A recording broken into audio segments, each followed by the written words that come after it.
Hallelujah. Praise the Lord. Shalom. पुन्हा एकदा या गुरुवारी तुमचे पास्टर मनोज टेलरे मिनिस्ट्री आणि यहोवा याकीम प्रेयर फेलोशिप येथे मॉडर्न या ठिकाणी आपले स्वागत आहे. ज्यांनी सबस्क्राईब केले नाही तर पास्टर मनोज टेलरे मिनिस्ट्री यांच्या YouTube चॅनलवर जाऊन तिथे बेलचे आयकॉन आहे त्याच्यावर क्लिक करा. म्हणजे तुम्हाला उत्तम संदेश आणि प्रभावी साक्ष तुम्हाला ऐकण्यात येईल. पास्टरांच्या प्रार्थनेने अनेक लोकांचे जीवन बदलले आहे आणि बदलत देखील आहे. अनेक साक्ष घडले आहेत.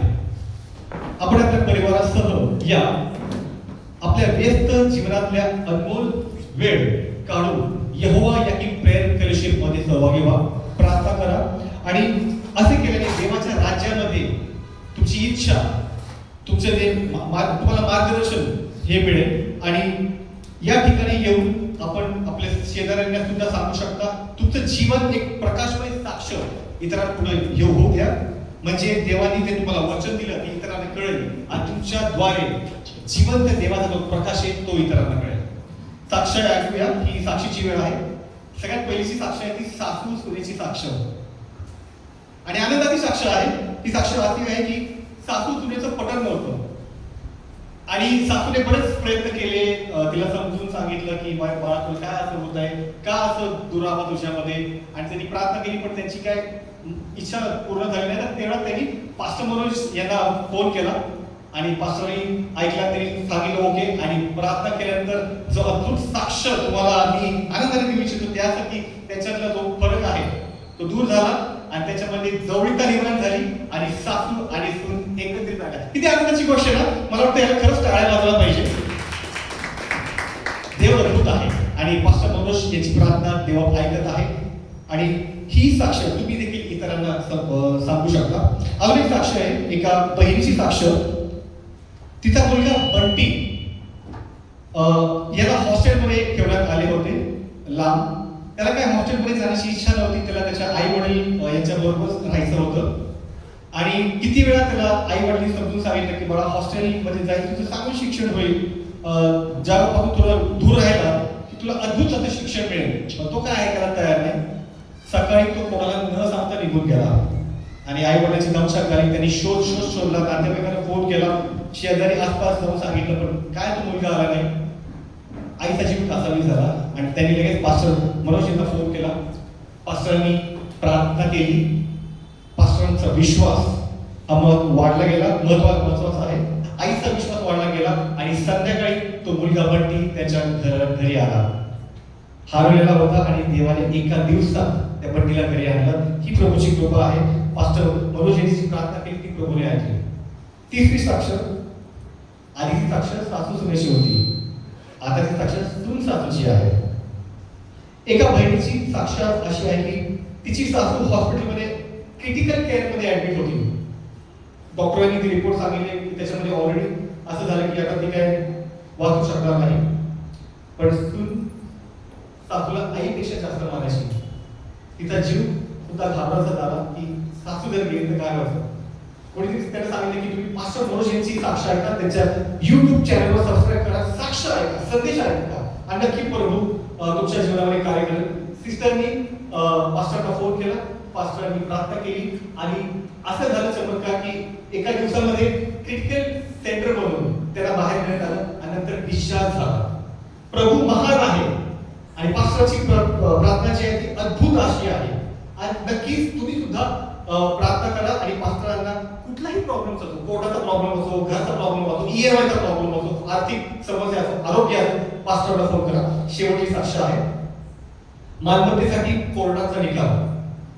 कोर्टाचा निकाल लागत नव्हता. जे कुटुंब आहे त्याची आई गेली होती आणि नंतर तिचं जे दाखला आहे तो घेऊन ते कोर्टामध्ये गेले आणि तिचं नाव काढण्याची व्यवस्था त्यांनी केली. पण कोर्टात काही निकाल लागत नव्हता. ती प्रॉपर्टी आपल्या नावावर काही येत नव्हती.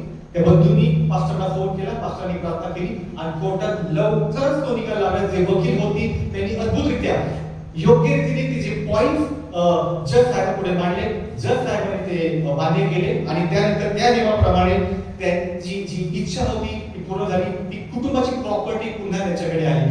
देव व्यवस्थापनाचा देव आहे आणि खरोखर यहोवा याकीम प्रेयर फेलोशिप अर्थात केलेल्या मिनिस्ट्रीमध्ये तुम्ही नक्की या. अद्भुत अशी साक्ष तुम्ही ऐकाल. आमची इच्छा आहे की तुम्ही स्वतः सुद्धा साक्ष सांगावे. आपण साक्षीची वेळ घेऊया. आता ही साक्ष संपत आहे कारण वेळ आलेली आहे परमेश्वराचं वचन ऐकण्यासाठी. न्याय, जे 20 न्याय आहेत त्याच्यामध्ये जे पास्टर आपल्याला सांगत आहे ते नक्की आपल्या अंतःकरणाला भेदून ते तो संदेश आहे. मी तो पास्टरांना कृपा करून पास्टर समोर या आणि आपला जो संदेश आहे परमेश्वराला. Thank you so much pastor. टाळ्या देऊन पास्टरचं प्रभूची स्तुती करतो. 20 न्यायाचे शिक्षण जे आम्ही घेत आहोत. मानवाचा न्याय, पहिला न्याय आम्ही पाहिला की स्वर्गामध्ये असणारे देवदूत यांची प्रभूने गय केली नाही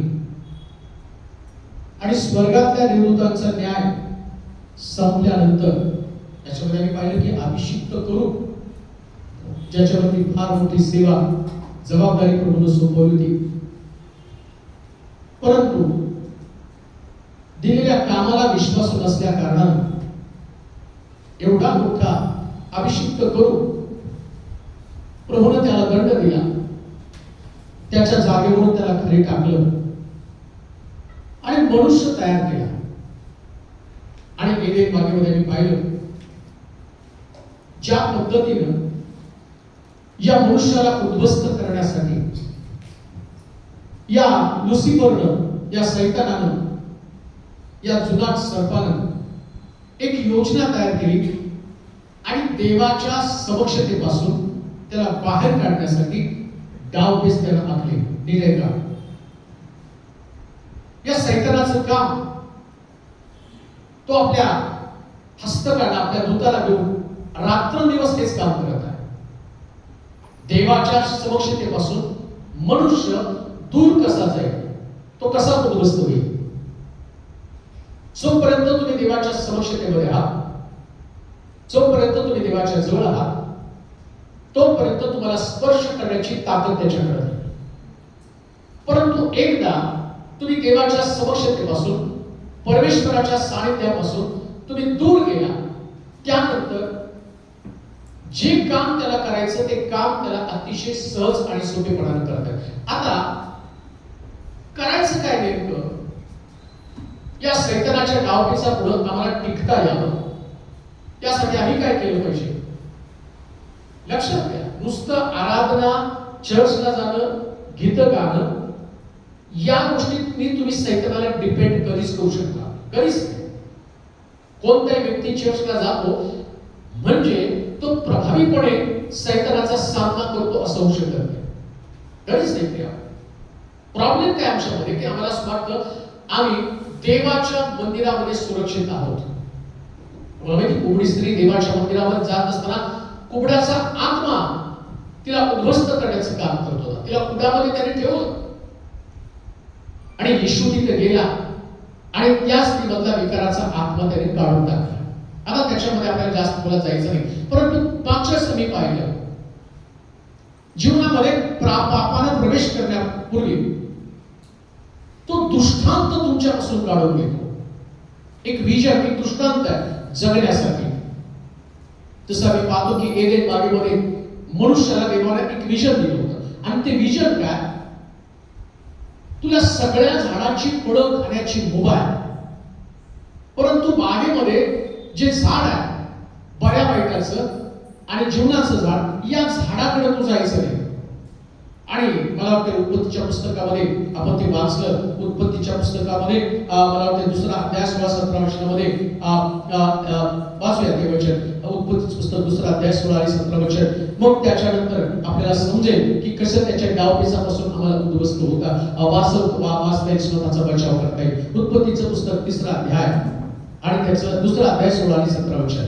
तेव्हा परमेश्वर देवाने आदामाला अशी आज्ञा दिली की बागेतील वाटेल त्या झाडाचे फळ, वाटेल त्या झाडाची फळ यथेच्छ खा, पण बरे वाईटाचे ज्ञान करून देणाऱ्या, बऱ्या वाईटाचं ज्ञान करून देणाऱ्या झाडाचे फळ खाऊ नको, झाडाचे फळ खाऊ नकोस, कारण ज्या दिवशी त्याचे फळ तू खाशील, ज्या दिवशी त्याचं फळ तू खाशील, त्या दिवशी तू खास नसशील. एक शब्द त्यानं वापरला. सगळ्या झाडाची फळं खाण्याची तुला मुभा आहे, देवानं त्याला कुठल्या प्रकारच्या मर्यादा दिल्या नाही की तुला हे नाही खायचं ते नाही खायचं, पण स्पेसिफिक त्याला सांगितलं की बऱ्या आणि वाईटाचं फळ मात्र तुला खायचं नाही. म्हणजे त्याचं विजन काय, काही झालं तरी बऱ्या वाईटाच्या झाडाकडे मी जाणार, हे विजन आहे. तुम्हाला देवाने एक विजन दिले आणि त्या विजन प्रमाणे तुम्हाला जीवन जगावं लागतं. एक विजन आहे प्रत्येकाला. एडेन बागेमध्ये हे विजन, या विजन वरती या लुसिफरनं हल्ला केला आणि तो त्याचं लक्ष, या हवेचं आदामाचं लक्ष त्या ठिकाणामध्ये केंद्रित करत आहे की जिथून ते पाप त्याच्यामध्ये प्रवेश करेल तो संधी साधत होता. लक्षात ठेवा. तर माहिती काय, योसेफाला सुद्धा देवाने एक विजन दिलं होतं. उत्पत्तीच्या पुस्तकाच्या 37 अध्यायाच्या 20 वचनामध्ये तुम्ही पाहाल तर 11 पेंड्या, सूर्य, चंद्र, तारे, 11 तारे तुला नमन. त्याला विजन आहे. आदामाला विजन आहे. आता आदामाचं विजन आणि या विजनला काढण्यासाठी किंवा तो दृष्टांत, ते स्वप्न त्याच्यापासून काढण्यासाठी लुसिफर त्या बागेमध्ये त्याची किती शतक किंवा किती वर्ष वाट पाहत होता याच्या संबंधानं पवित्र शास्त्रात उल्लेख नाही. परंतु एक गोष्ट ध्यानात ठेवा, पृथ्वी तलावर तुम्ही राहत असताना हा लुसिफर तुमचं विजन तुमच्यापासून काढून घेण्यासाठी आटोकाट प्रयत्न करत आहे. विजन, योसेफाचं विजन काढण्यासाठी. ज्याप्रमाणे योसेफाची भावंड म्हणतात, हा स्वप्नदर्शी आला. आता पाहूयाच्या विजनचं काय होतं. 11 पेंड्या, सूर्य, चंद्र, तारे त्याला नमन करतात आणि मग आम्ही पाहतो त्याने त्याला मारण्याची योजना केली. का तर त्याचं विजन त्याच्यापासून नष्ट व्हावं. एक दृष्टांत प्रबोध तुम्हाला दिले. दृष्टांताप्रमाणे तुम्हाला जीवन जगावं लागतं. आणि जेव्हा तुमचा दृष्टांतच तुमच्यापासून निघून जातो, त्यास लक्षात ठेवा, ज्या बागेमध्ये देव तुमची स्थापना करणार आहे त्या बागेतनं तुम्हाला बाहेर जावं लागतं. जिथं प्रभूनं तुमच्यासाठी योजना करून ठेवली, देवाचं परफेक्ट योजना, देवाचं परफेक्ट प्लॅन तुमच्यासाठी नक्की काहीतरी असतील. आणि म्हणून आम्ही पाहतो सैतान पहिले प्रश्न आमच्या जीवनात संबंधाने निर्माण करतो, तो उत्पन्न करतो. याचं स्वप्न पूर्ण होणे याच्यासाठी तो दिवस रात्र सैतान काम करत आहे. माझं एक स्वप्न आहे, प्रभूने तुम्हाला एक स्वप्न दिलंय, आदामाला एक स्वप्न दिलं, योसेफाला एक स्वप्न दिलं, तुम्हाला, तुमच्या परिवाराला, प्रत्येक व्यक्तीला प्रभूने एक स्वप्न दिलंय. आणि त्याचं काम काय, यांच्या स्वप्नाचं कसं काय होतं ते पाहू. लक्षात ठेवा, स्वप्न आहे, दृष्टांत आहे, तर दृष्टांत उद्ध्वस्त करण्यासाठी लुसिफर सुद्धा आहे. पण धन्य ते लोक जे आपलं विजन कधीच विसरत नाही. तो माहित का, सगळ्यात मोठं संकट जगामध्ये कोणतं निर्माण झालं, जेव्हा नबुकदनेस्सर राजा आपलं स्वप्न विसरला. ऐका, मी तुम्हाला विजन संबंधाने सांगत आहे, तुमचं लक्ष, तुमचं फोकस तुमच्या विजनकडे असलं पाहिजे. काय प्रभूने तुम्हाला विजन दिले. आणि लक्षात ठेवा, जर विजनच नसेल ना तर तुम्ही कबरेपुरते ख्रिस्ती आहात. तुमच्या विजन कबरेपुरते तुम्ही ख्रिस्ती आहात. पुन्हा तुम्हाला सांगतो, चर्च तुम्हाला कब्रस्तान देणार, चर्च तुम्हाला विजन देणार. कोणत्याच व्यक्तीला चर्च विजन देत नाही, फक्त कब्रस्तान देणार. विजन कोण देत? विजन देव देतो. आणि विजन साठी तुम्हाला प्रभूला बिलगून राहावं लागतं. म्हणून मी पाहतो आदामाला एदेन बागेमध्ये रोज परमेश्वर भेटायला येत होता. कशासाठी येत होता? त्याच्या विजनची आठवण करून द्यायला. सगळ्या झाडाची फळं खाण्याची तुला मुभा आहे, पण बऱ्या वाईटाचं फळ तुला खायचं नाही, स्पष्ट त्याला सांगितलं. त्या विजनची आठवण करून द्यायला परमेश्वर वचनाच्या द्वारे. आता आम्ही कुठं आहोत माहिती? आम्ही एदेन बागेत आहोत. आज आम्ही जिथं आहोत ना, एथेल गार्डन नाही, हे एदेन बाग आहे.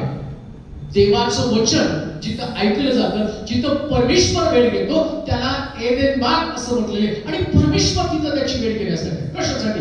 विजन आठवण करून द्या.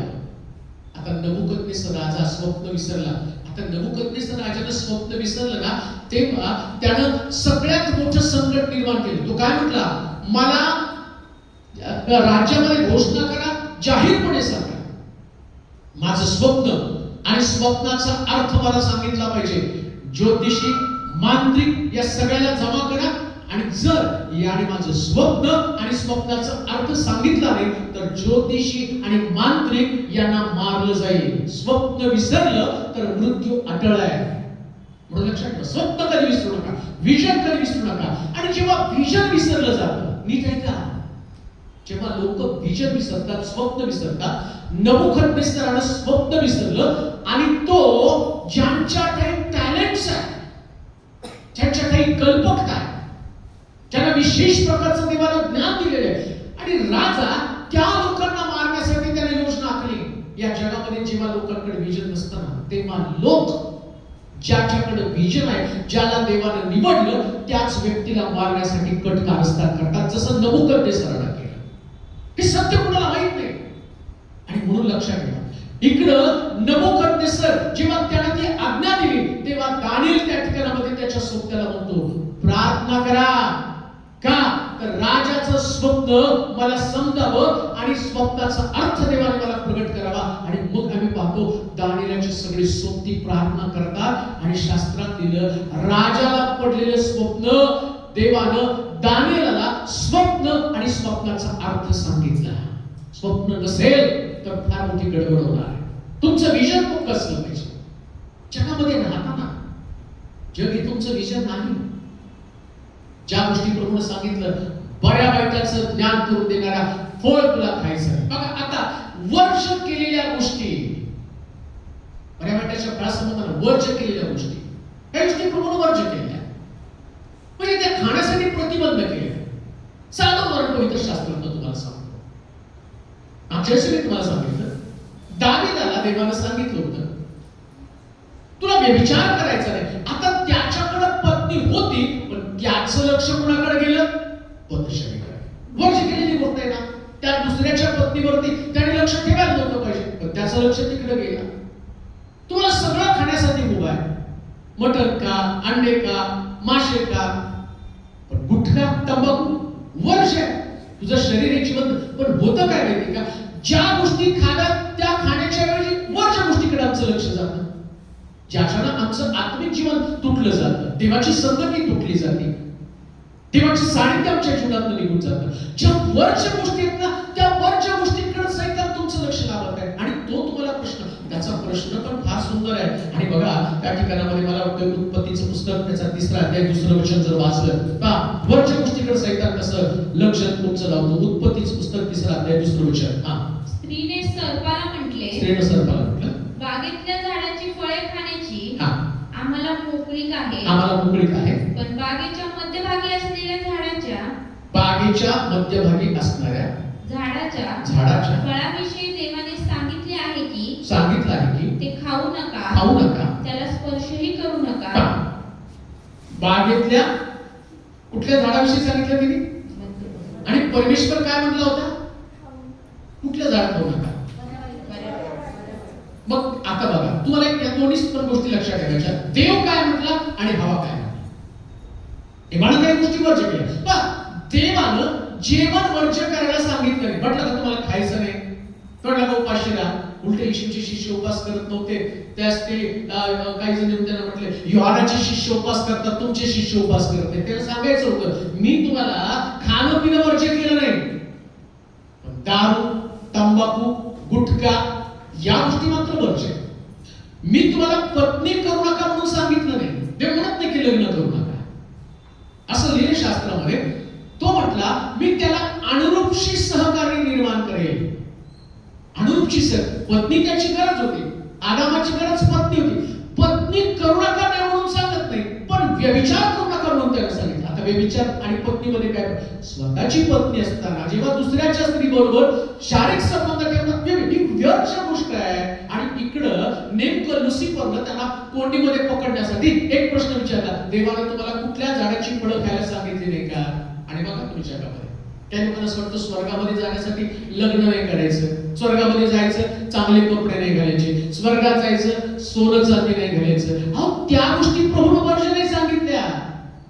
कोणी स्वर्गामध्ये सोनं घालणारा व्यक्ती स्वर्गात जाईल अशा पण पद्धतीची गोष्ट नाही. तुमचं तुम्ही सोनं नाही घातलं, तुम्ही त्याग केला, तुम्ही सेंट नाही मारलं. आता काही लोक एवढं स्वतःला त्याग करून स्वर्गामध्ये जाण्यासाठी एवढं खाण्यामध्ये त्यांचं तेल नाही खाणार. काही लोक तर ते लसूण नाही, तेल नाही, अंडे नाही, मासे नाही, काही खायचं नाही. मग खाऊन लुगडं होऊन तुम्ही स्वर्गात जाणार आहात का? ते बायबल मध्ये लिहिलं, ते खाऊन पिऊन तृप्त होतील आणि नवे घर बांधून त्या वस्ती करतील अनुवादाच्या पुस्तकामध्ये देवान दिल्या. खायचं प्यायचं तृप्त व्हायचं आणि घर पण बांधून राहायचं. पुष्कळ लोक म्हणतात नाही स्वर्गात जायचंय पृथ्वी तलावरती घर कशाला, मग फुटपाथवर राहा. अहो जे वर्ज सांगितलं ते वर्ज करा ना. कोणत्या गोष्टी वर्ज करायच्या? गुटखा खाऊ नये, दारू पिऊ नये, तंबाखू खाऊ नये, जारकर्म करू नये, व्यभिचार करू नये, खून करू नये, लोभ धरू नये. ज्या आज्ञा प्रभूने सांगितल्या त्या गोष्टी वर्ज त्या वर्जच आहे. त्याने तुम्हाला खायच्या, त्याकडे तुमचं लक्ष नाही लावायचं. आता लक्ष द्या, या ठिकाणामध्ये आमच्या गरजा पूर्ण झालेल्या असल्या तरी सुद्धा सैतान चातुर्याने त्याच गोष्टीकडे आमचं लक्ष लावतो. सगळ्या गरजा पूर्ण झालेल्या असतात. आता बघा, सगळ्या झाडाचं फळ खायला देवाने मुभा दिली, सैतान वर्ज्य गोष्टींकडे त्याचं लक्ष लावत आहे. आता माणसाचं पण तसं आहे, सगळं तुम्हाला खायला प्यायला मिळालं. आता माणसाला प्रश्न पडतो उरलेल्या पैशाचं करायचं काय? मग अंबानी करतो त्याने का, त्याने 25,000 रुपयाची एक पाण्याची बॉटल, 1 लिटर पाणी, ठीक आहे त्याच्याकडे पैसे आहेत, आम्हाला 25 रुपयाच्या पाण्याची बॉटल मिळाली तरी पुष्कळ झाली. पण जेव्हा माणसाकडे पैसा येतो तो वर्ज्य गोष्टीकडे लावतो. आता शास्त्रात ते उदाहरण तुम्हाला पाठवते. नोहा असं लिहिले नीतिमान होता आणि प्रभूने पाहिलं की त्याच्या इतका नीतिमान व्यक्ती पृथ्वीवर दुसरा कोणता होता. आता एवढा नीतिमान नोहा, जेव्हा पाणी ओसरलं, नोहा कालवातून बाहेर आला आणि नोहानं काय केलं, शेती लावली, द्राक्षाचे मळे लावले, भरपूर द्राक्ष आले आणि नोहा दारू पिऊन पडला. सगळं आलं की तो कुठे गेला? दारूकडे गेलाच, वरच्या गोष्टीकडे तो गेला. आता गेल्याबरोबर तो नग्न होऊन त्या ठिकाणामध्ये पडला. आता नोहाची एक चूक कणान शापित पडलं. एक चुकीमुळं कणान शापित पडला. हमानं काय केलं तर त्याला त्याचा बाप उघडा नागडा पडलेला पाहिला आणि त्यानं त्याच्या भावाला जाऊन सांगितलं. म्हणजे पाप पापाला जन्म देतं. म्हणून देवाच्या लोकांनी या गोष्टीमध्ये अलर्ट असलं पाहिजे. कोणती गोष्ट? वर्ज्य गोष्टी टाळाव्यात, म्हणजे टाळाव्यात. निंदा करणं ही वर्ज्य आहे, निंदा चालत नाही. कुठल्या गोष्टीचा लोभ धरणं ही वर्ज्य आहे. कोणाविषयी वाईट बातमी पसरू नये ही गोष्ट वर्ज्य आहे. अजून एक संदेश कधी जर आला तर मी तुम्हाला सांगेन. असं लिहिले शास्त्रामध्ये, ज्यावेळेस कनान देशामध्ये जाण्याचा समय आला त्यावेळेस 12 पैकी 10 आणि 2 10 हे त्याने कनान घेतला आणि त्या कनानामध्ये जाऊन त्यांनी सगळ्या नकारात्मक बातम्या आणून यहुदी लोकांसमोर मांडल्या, इस्रायल लोकांसमोर. त्यांनी आता 2 हेर पण कनानामध्ये गेले. आता त्यांना तो देश कसा आहे हेरण्यासाठी पाठवलं. योशुआ सांगतो जाऊन बघा तो देश कसा आहे. आता त्यांचं काम त्या देशामध्ये कोणत्या गोष्टी उपलब्ध आहेत तेवढ्या जाऊन सांगायच्या. आता हे 10 हेर गेले आणि त्यांनी तिथली फळं, तिथले आणि सुंदर दुधामधाचं, म्हणजे तिथल्या गाय कशा आहेत, तिथल्या म्हैस कशा आहेत आणि तिथली फळं कशी आहेत या गोष्टी पाहिल्या. त्यांनी त्याच्या ऐवजी लावणारी गोष्ट पाहिली. कनानी लोक दीप पाडायत आणि ते उंच राक्षसासारखे दिसणारे. आणि यांनी नकारात्मक बातमी आणली आणि यहुदी लोकांमध्ये पसरवली. आणि शास्त्र सांगतं त्या दिवशी यहुदी धाय मोकलून रडले, घाबरले. वाईट बातमी पसरवणारे लोक या गोष्टी वर्ज्य आहेत. आता 2 हेर त्या ठिकाणामध्ये जे गेले, त्या 2 हिरानं काय केलं माहिती का? त्या 2 हिरांनी ते म्हटले, अरे देव जो प्रदेश आम्हाला देणार आहे ना, तो प्रदेश दुधामधाचा प्रदेश आहे. चांगल्या बातम्या, नेहमी चांगल्या बातम्यांकडे तुमचा फोकस असला पाहिजे. चांगल्या बातम्या पसरवा, चांगल्या बातम्या द्या. सैतानच्या जाळ्यामध्ये तुम्हाला अडकवतो. त्या 2 हिरानं, 10 हिरानं ज्या पद्धतीने लोकांना रडण्यासाठी भाग पाडले, तुमच्यामुळं, तुमच्या वर्तनामुळं, तुमच्या बोलण्यामुळं पुष्कळ लोक देवाच्या सामर्थ्यापासून वंचित होणार, प्रभूच्या अनुग्रहापासून वंचित होणार. प्रभूचं प्रेम त्यांना समजणार नाही. दुधामधाचा प्रदेश काय ते त्यांना समजणार नाही. देवाचे प्रिय लोक, आम्हाला जाग होणं फार गरजेचं आहे. जसं लुसिफरनं चातुर्यानं त्या गोष्टीकडे त्यांचं लक्ष केंद्रित केलं. सैतान चातुर्यानं, तुम्हाला देवाच्या वचनाकडे त्याचं लक्ष कधी लागू नये. आता तुम्ही इथं बसला, मी देवाचं वचन तुम्हाला सांगायला सुरुवात केली. हळूच कोणीतरी येऊन तुम्हाला सांगते बाळकाचं जीवन तुम्हाला माहिती आहे का? आता चतुर किती बघा, तुम्हाला काय ऐकायचंय? काय ऐकायचंय? तो तुम्हाला माझ्याकडे पाठवणार नाही. सांगणारा व्यक्ती कसा आहे? तो फार चतुर आहे. आता त्याला पक्क माहितीये तुम्ही वचन ऐका आणि वचनानं तुम्ही पक्के व्हा. त्याचं मिशन काय? तुम्ही बागेतनं बाहेर जा.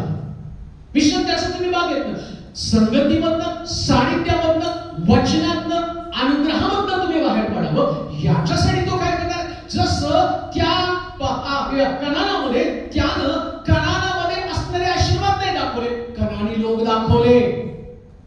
येशू ख्रिस्तामध्ये तारण आहे हे त्या ठिकाणी यहुदी लोकांना दिसलं नाही. येशू ख्रिस्त जे चमत्कार करतो आणि तो काय म्हटला येशू ख्रिस्त? जा तुझ्या पापांची क्षमा झाली. यहुदी लोकांनी तेच पकडलं. याला पापाच्या क्षमेचा अधिकार कोणी दिला? म्हणजे त्याचं ख्रिस्त सांगतो त्या वचनाकडे लक्ष लागू दिलं नाही. मग कुणाकडे लक्ष लागू दिलं? त्याचं लक्ष, लोकांचं लक्ष या ख्रिस्ताकडे. आता परिणाम काय झाला माहिती का? तेव्हा या लोकांचं लक्ष एदेन बागेतलं जे जीवनाचं झाड आहे, मला माहिती का, सैतानानं जीवनाचं झाड पण तिथं होतं आणि बऱ्या वाईटाचं पण झाड तिथं होतं. नीट आता लक्ष द्या, जी गोष्ट मी तुम्हाला सांगणार आहे. जीवनाचं पण झाड आहे आणि बऱ्या वाईटाचं झाड आहे. आता जीवनाच्या झाडाकडे लक्ष लागू दिला का? मग कोणतं दाखवलं झाड? बरं आणि वाईट. आता प्रभू येशू ख्रिस्त जीवनाचं झाड आहे. तुम्हाला येशू म्हटलं मार्ग, सत्य आणि जीवन. मग इकडं पण येशूकडे लोकांचं लक्ष जाऊ दिलं नाही. मग त्याच बरं काय आणि वाईट काय? आता येशूला ते लोक म्हटले बलजबूल भूतांचा अधिपती. ख्रिस्तातलं चांगूल पण तारण कोणी नाही पाहिजे. जेव्हा येशू ख्रिस्ताला मंदिरामध्ये मर्यादा घेऊन जाती त्याच त्या ठिकाणामध्ये संदेश काय म्हणतो? आज माझ्या डोळ्यानं मी तारण पाहिलंय. त्यानं तारण पाहिलं झकार्यानं. आणि इकडं या लोकांनी या ख्रिस्तामधला बलजबूल भूतांचा अधिपती. लक्षात ठेवा, विश्वासणाऱ्या लोकांनी जर विश्वासामध्ये टिकून राहायचं असेल तर एकमेकातल्या वाईट गोष्टी बघू नका, तर ख्रिस्ताचं तारण त्याच्यामध्ये व्हा. ते तर तुम्हाला काढून टाकणार आहे देवाच्या संगतीपासून, सहभागितेपासून, प्रभूच्या अनुग्रहापासून तुम्हाला काढणार आणि वरच्या गोष्टींकडे तुमचं लक्ष लावणार आहे. आता उत्पत्तीच्या पुस्तकामध्ये सो मानवाचं पतन झालं, मनुष्य पाप आणि पतन पावलं. 3:3 ते बघा त्याच्यामध्ये वाचूया. उत्पत्ती 3रा अध्याय 3रं वचन. कुठचं सैतान तुम्हाला डायव्हर्ट करतो आणि तुम्हाला कसं त्याच्या जाळ्यामध्ये तुम्ही अडकता. वाचूया उत्पत्तीचं पुस्तक 3रा अध्याय 3रं वचन. पण बागेच्या मध्यभागी असलेल्या झाडाच्या फळाविषयी देवाने सांगितले आहे की देवानं सांगितलं आहे ते खाऊ नका, त्याला स्पर्शही करू नका, स्पर्श करू नका, कराल तर मरा. आता या ठिकाणामध्ये हवा मुख्य शब्द विसरली. प्रभूने देवानं कधीच तिला म्हटलं नाही की ते झाड मध्यभागी असणार झाड आहे. आता मध्यभागी होतं ते मध्यभागी, पण 2 झाड आहेत मध्यभागी, जीवनाचं झाड आणि बऱ्या वाईटाचं झाड. आणि प्रभूने जो शब्द वापरला तो शब्द होता तू ज्या दिवशी ते फळ खाशील त्यास तू हमखास मरशील. आणि मला वाटतं तो शब्द वाचा 2रा अध्याय 16-17 वचन. तेव्हा परमेश्वर देवाने आदमाला अशी आज्ञा दिली की बागेतील वाटेल त्या झाडाचे फळ यथेच्छ खा, पण बरे वाईटाचे ज्ञान करून देणाऱ्या झाडाचे फळ खाऊ नको, कारण ज्या दिवशी त्याचे फळ तू खाशील त्या दिवशी तू खास मरशील. काय मरशील?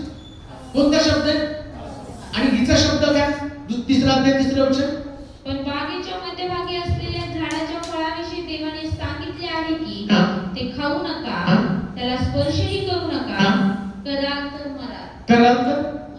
आता बघा इकडं देवाचा शब्द कोणता आहे? खास. मधल्या झाडाचा शब्द आहे का? नाही. हे तुम्हाला मी का जोर देऊन सांगतो माहिती का? तुम्हाला वचनावर एवढं लक्ष केंद्रित केलं पाहिजे की ते वचन तुमच्यातनं जरा सुद्धा जाता कामा नये. इकडं हवेला एक खास शब्द विसरली. आम्ही अख्ख्या वचन विसरून जातो.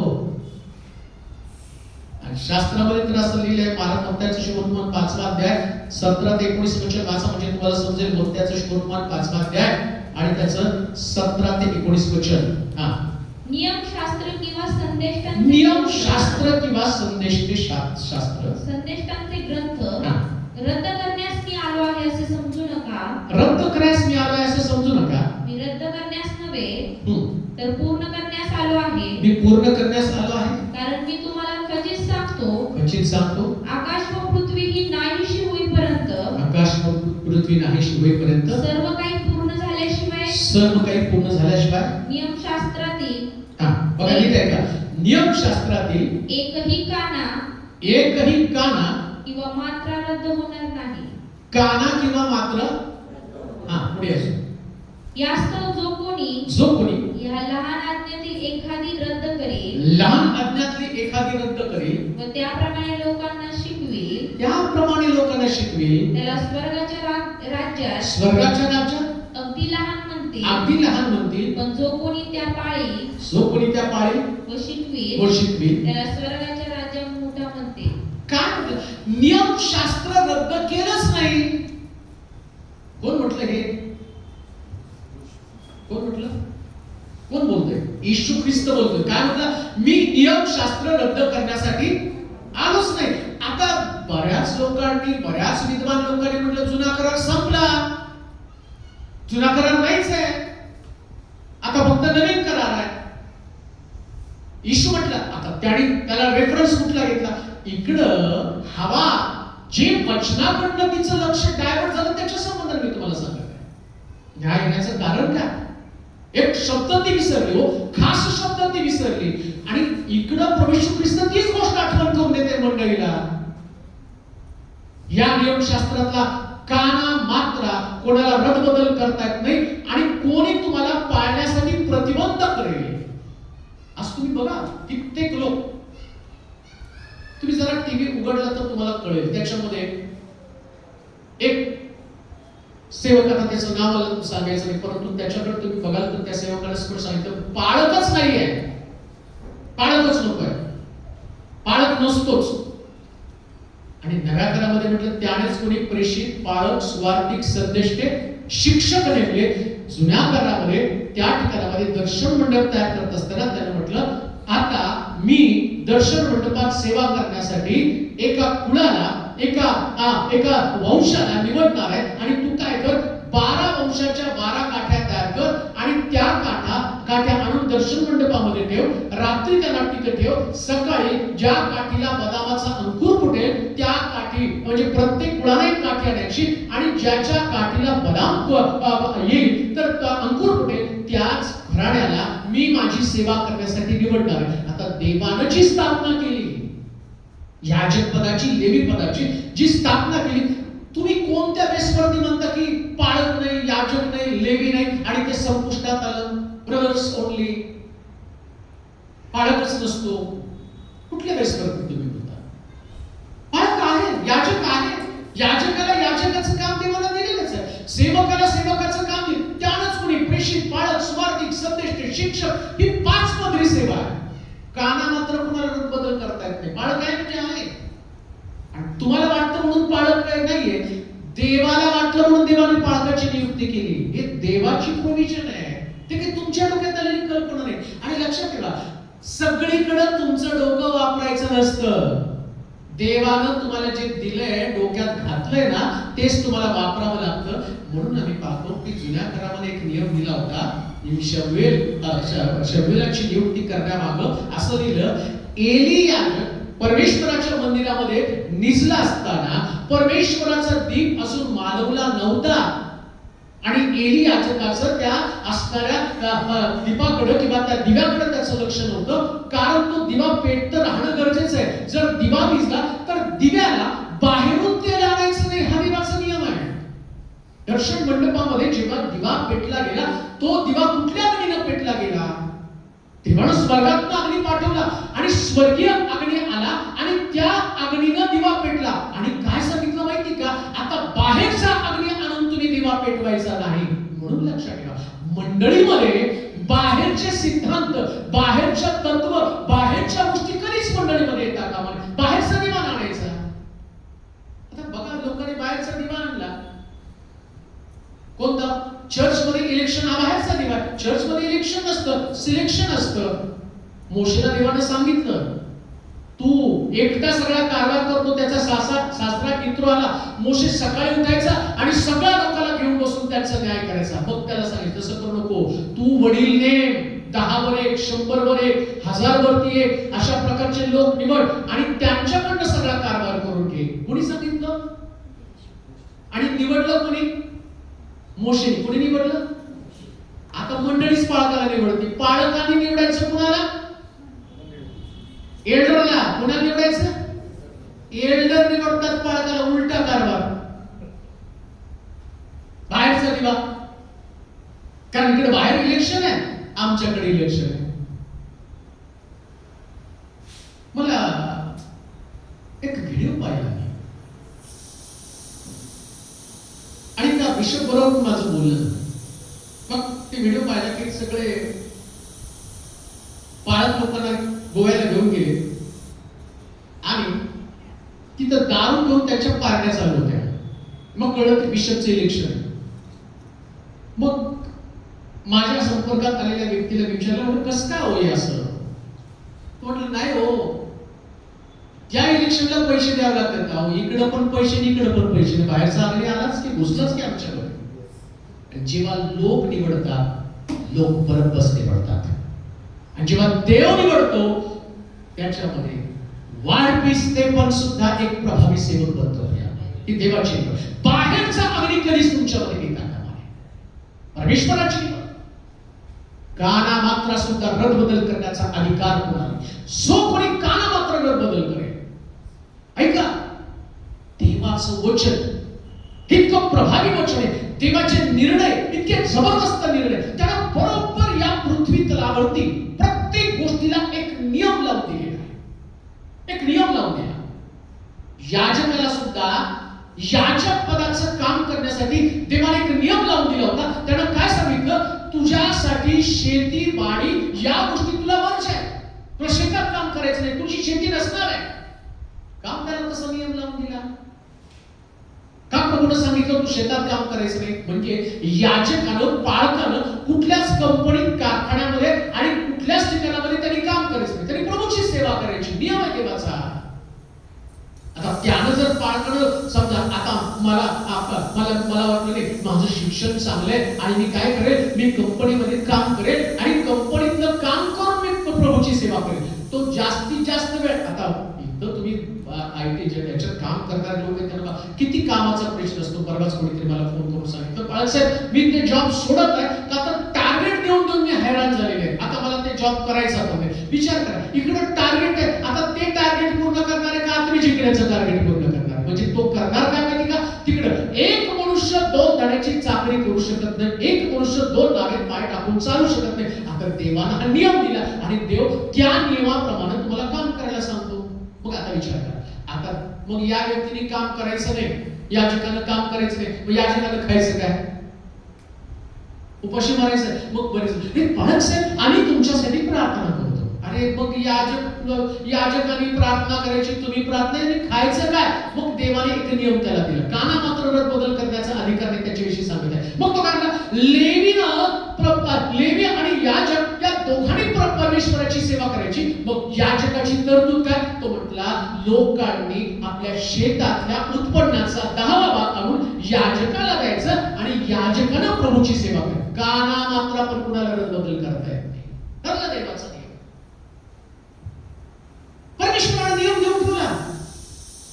म्हणून शास्त्र काय सांगतं की सैतान तुमचं लक्ष वेधून टाकत आहे, डायव्हर्ट करत आहे. एदेन बागेत तुम्ही राहू नये. तो तुम्हाला एदेन म्हणजे तुमच्या जीवनातला आनंद नाही काय का? लुसिफरचं काम काय? तुमच्या जीवनातला आनंद काढून घ्यायचा. तुम्ही आनंदामध्ये राहा. तुम्ही प्रभूच्या भयात वचनामध्ये, वचनापासून तुम्ही दूर गेला, बाहेर तुम्ही बाहेर जाणार. खास शब्द ते विसरले. लक्ष दिवस रात्र तुमचं लक्ष देवाच्या वचनाकडे लागलं पाहिजे. एक शब्द ती विसरली. ऐका, खास शब्द ती विसरली. शब्द विसरली. तुम्ही कधीतरी एखादं वचन वाचता, रात्री झोपताना एखादं स्तोत्र, बऱ्याच लोकांना परीक्षेला जाताना कोणतं स्तोत्र वाचायचं ना, आजारी पडल्यावर कोणतं स्तोत्र वाचायचं. तुमची परीक्षा आजारी पण एवढ्या स्तोत्रामध्ये तुम्ही अडकून पडलेले आहे. पण साहेब कोणतं एक वचन वाचायचं ते आम्हाला सांगा. आहो सगळं वाचायचंय. एक खास शब्द विसरली तर अख्ख्या लुसिफरनं तिला बागेतनं बाहेर काढलं. आणि तुम्ही जर अख्खं बायबलच विसरला तर तुम्हाला कुठं सैतान तुमचा आणि तुमचं कशा पद्धतीने तुम्हाला उद्ध्वस्त करणार? वचनाकडे लक्ष पुरवा. देवाच्या वचनाकडे तुम्हाला लक्ष पुरवावंच लागेल. आणि मग बायबल काय सांगतो? अज्ञानामुळे माझे लोक बंदिवासामध्ये आहेत. लुसिफरनं एक शब्द पकडला आणि बागेतनं त्यांना बाहेर काढलं. निघायचा. आणि या लुसिफरनं येशूला सुद्धा सोडलं नाही, डोंगरावरती घेऊन गेला. त्याला म्हटला, वैभव तुला पाहिजे ना, जग तुला पाहिजे, मला नमन कर. पण येशू सगळे शब्द अंतःकरणात वचन त्यांनी साठवली होती. आपला देव परमेश्वर याखेरीज कोणाच्या पाया पडू नको हे वचन त्याच्या तोंडावरती मारलं. तुमची परीक्षा होणार आहे, जशी हवेची परीक्षा झाली तशी तुमची परीक्षा. म्हणून लक्षात, रात्रंदिवस देवाच्या वचनाचं मनन तुम्हाला करता आलं पाहिजे, रात्रंदिवस. म्हणून स्तोत्रामध्ये अन्य तो पुरुष जो दुर्जनाच्या बसला तरी चालत नाही, पापी जनांच्या मार्गात पाऊल घालत नाही, धर्मनिंदकाच्या बैठकीत बसत नाही, अहोरात्र परमेश्वराच्या शास्त्राचं मनन करतो. वचन तुमच्यातनं जाऊ देऊ नका. ज्या दिवशी तुमच्यातनं वचन जातं ना, येशू ख्रिस्ताला क्रूसावरती देण्यासाठी कारणीभूत काय ठरलं असेल, त्यांना वचन माहित नव्हतं. कोणतं यशाच्या ग्रंथामधलं वचन माहित नव्हतं. हबशी षंड रथामध्ये ज्यावेळेस चाललेला होता, यशाचा ग्रंथ त्याला समजत नव्हता आणि म्हणून तो बाप्तिस्म्यापासून वंचित राहिला. ऐका, हबशी षंड रथामध्ये बसून देवाचं वचन वाचत होता, परंतु त्याला वचन समजलं नाही. आता मी तुम्हाला काय म्हणतो लक्षात घ्या. फिलिप आला, आत्म्यानं त्याला त्याच्याबरोबर चालवलं आणि फिलिप या असणाऱ्या सगळ्या संदेशाचं वर्णन करून ख्रिस्त कसा कुर्बान झाला, येशू कसा अर्पण झाला आणि त्याच्याद्वारे कसं तारण मिळालं, हे सगळं या फिलिपानं रथामध्ये बसून हबशी षंडाला सांगितलं. आणि हबशी षंड काय म्हणतो, आता मला सत्य कळालं, आता मला पाण्याकडे घेऊन जा, मला बाप्तिस्मा दे. हबशी षंडाला जर त्या दिवशी ते वचन समजलं नसतं तर हबशी षंड बाप्तिस्मा घेऊ शकला नसता आणि हबशी षंडाचा प्रवेश स्वर्गाच्या राज्यात गेल्या आठवड्यात पण मी तुम्हाला सांगितलं, पाण्याचा बाप्तिस्मा नाही तर स्वर्ग राज्य नाही. असे किती लोक आहेत जे स्वर्गामध्ये पोहोचणारच नाही आहेत. मला आठवतं की एकदा असं चर्चमध्ये मी सोलापूरमध्ये प्रचार करता करता एक प्रचार केला आणि त्याच्यामध्ये एक अंकल बसलेले होते चर्चमध्ये आणि ते त्याच्यात सांगितलं की जर तुमच्याकडून बाप्तिस्मा नाही तर तुम्ही स्वर्गाच्या राज्यामध्ये तुमचा प्रवेशच नाही. आणि सगळं ऐकून घेतलं. चर्च सुटल्यावर ते आले आणि म्हटले, बाई सर इकडे आहे. म्हटलं काय? माझा लहानपणी शिंपडून बाप्तिस्मा झाला. मी म्हटलं, तुम्ही शिंपडून म्हणता तो बाप्तिस्माच नाही ना. बाप्तिस्मा म्हणजे पाण्याखाली जाणं. बाप्तिस्मा म्हणजे शिंपडणं नाहीच आहे. To go under water. बाप्तिस्मा हा ग्रीक शब्द आहे, baptizo, to go under water, पाण्याखाली जाणं. आता तुम्हाला त्या वाटीतल्या पाण्याने तुम्ही पाण्याखाली जाता म्हणजे सगळ्यात मोठा चमत्कार म्हणावा लागेल की पाण्यात तीन तेव्हा पिता पुत्र पवित्र आत्म्याच्या डोक्यावरती शिंपडलं. मग तुम्ही तुमचं डोकं भिजत नाही तर पाण्याखाली कुठं तुम्ही जाणार आहे. मग ते बरं ठीक आहे. चोराचा कुठे बाप्तिस्मा झाला? चोर वधस्तंभावरती होता. येशू त्याला म्हटला, आज तू माझ्याबरोबर. मग चोर कुठे गेला? मग चोर कुठं सुखलोकात गेला नाही का? आता मी त्याला प्रश्न म्हटलं, अंकल बरोबर आहे. येशूने बाप्तिस्मा घेतला केव्हा घेतला? वयाच्या 30व्या वर्षी. येशूने बाप्तिस्मा घेतला का नाही? बाप्तिस्मा करणारा योहानाला तो म्हणतो की बाप्तिस्मा करणारा योहान म्हणतो, मी तुमच्या पायाचा बंद सोडण्याच्या लायकीचा नाही आणि हे माझ्याकडनं घडू देऊ नका. येशू म्हणतो, होऊ दे, त्यानं धर्माचरण पूर्ण होतं. आता येशू बाप्तिस्मा घेतो आणि अंकल बाप्तिस्म्याला तयार आहे. घेतला कोणी हो? येशू. आणि येशू स्वर्गात गेला. स्वर्गात आतमध्ये घेण्याचा अधिकार कोणाला आहे?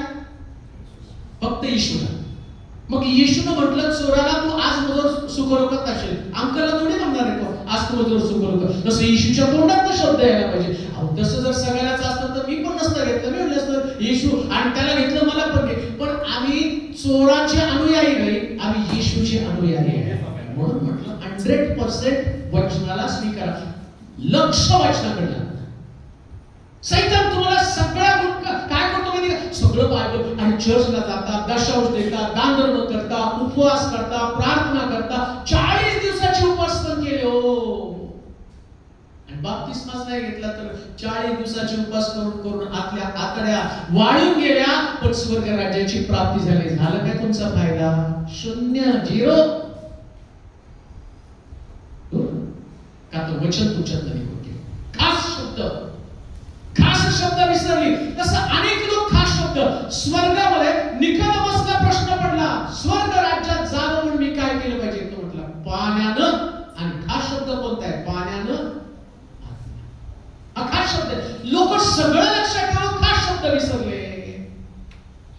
एडेन बागेतनं बाहेर पडण्याचं कारण काय? तर तो काना मात्र सुद्धा तुम्हाला रद्दबदल करण्याचा अधिकार आहे. आता या ठिकाणामध्ये स्त्रीच्या हृदयामध्ये काय होतं ना, याच्यावर लक्ष ठेवणं फार मोठं मनोरंजक आहे.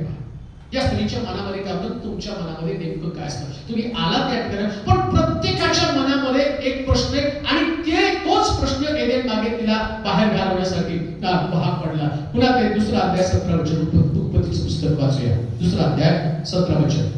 पण बऱ्या वाईटाचे ज्ञान करून देणाऱ्या झाडाचे फळ खाऊ नको, कारण ज्या दिवशी त्याचे फळ तू खाशील त्या दिवशी तू खास मरशील. ज्या दिवशी तू त्या झाडाचं फळ खाशील त्या दिवशी तू खास मरशील. या स्त्रीच्या किंवा हवेच्या हृदयामध्ये काय होतं माहिती का? बऱ्या वाईटाचं ज्ञान करून देणारं झाड हेच तिच्या डोक्यात, दुसरं काय नव्हतं.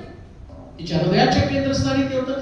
चालता बोलता उठता बसता एकाच गोष्टीचा विचार, मधल्या झाडाचं फळ, मधल्या झाडाचं फळ. आता मधल्या झाडाचे फळ दोन आहेत, एक जीवनाचं फळ आणि दुसरं बऱ्या वाईटाचं फळ. पण तिच्या डोक्यात काय होतं? बरं आणि वाईट. लक्षात ठेवा, आता सैतानाने ज्यावेळेस दिलं हे बरं आणि वाईट दाखवलं ना, ऐका, जेव्हा हवा डोक्यामध्ये ते फळ घेऊन चालली ती, त्याच तिच्या डोक्यामध्ये एकच विचार होता, बागेच्या मध्यभागी जे झाड आहे ते सर्वोत्तम झाड आहे आणि देवानं ते फळ खाण्यासाठी मला मनाई केली. बागेमध्ये जे झाड आहे ते झाड कसं आहे?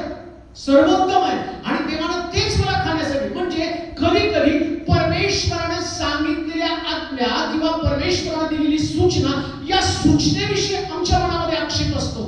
का नाही सांगितलं प्रभूने असं करायला? का प्रभू मला परमिशन देत नाही ती गोष्ट करायला? परंतु लक्षात ठेवा की जेव्हा देव एखाद्या गोष्टीला प्रतिबंध करतो ना, तर प्रतिबंध करण्यामागं तो दंड किंवा न्याय किंवा जी गोष्ट तुम्हाला उद्ध्वस्त करणार आहे ती गोष्ट देव नेहमी तुम्हाला सांगतो, हे करू नका, मद्यपान करू नका. याचं कारण काय? मद्यानं तुमची आणि जे तुमच्या मेंदूचं संतुलन ढासळलं जातं. तंबाखू खाऊ नका, याचं कारण काय? त्यानं कॅन्सर तयार होतं. प्रभूला माहिती आहे कॅन्सर, तर त्याला वाटत नाही की तुम्ही चैनबाजी करावी, त्याला वाटत नाही की तुम्ही सर्व प्रकारच्या घाणेरड्या गोष्टी तुम्ही करा की ज्याच्यानं तुमचं शरीर, तुमचं कुटुंब, तुमचा परिवार, तुमच्या मनाची शांती, तुमचा आनंद आणि तुमच्यातलं सौख्य निघून जावं.